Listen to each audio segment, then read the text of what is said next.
Alfonsina, tuguhaye ikaze mu ijuru. Umunsi wawe w'urubanza wageze. Nge muvugana ni umumarayika Gaburiyeli, umukozi w'Imana. Akaba ari jyewe ugiye kugucira urubanza. Nusubiza neza urajya mu ijuru, aho uzagira ubugingo bw'iteka. Ntuzongera gusubira ku isi ukundi. Nutsindwa kandi turakohereza mu muriro utazima, aho uzashya iteka ryose. Alfonsina, ikibazo cya mbere yo kurya ujya wibuka gusenga. Ngaho dusengere twumve uko usenga ugiye kurya. Reka twubahe Imana dusenge. Mana nziza, Mana ikomeye, twongeye kugushima, twongeye kuguhimbaza, twongeye databuja kuza imbere y'ubwiza bwawe, tugushimira ifunguro waduhaye rigiye gutunga umubiri.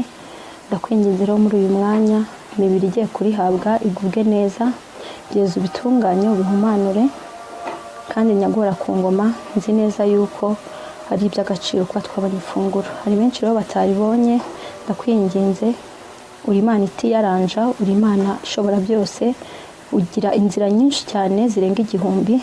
Ndakwinginze ubagirire neza, nabo ubahereze ifunguro.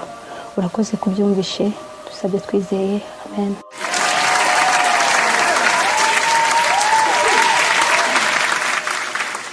Alfonsina, hari indirimbo y'Imana waba uzi?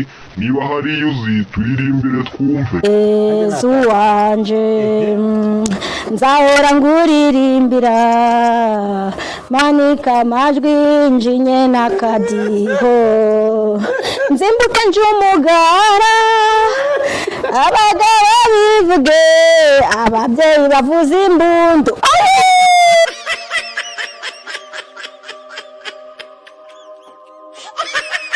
Ndumbiteho mukiza wanje, umva uko nganya, ukugenderera abandu, nanjye nunzige.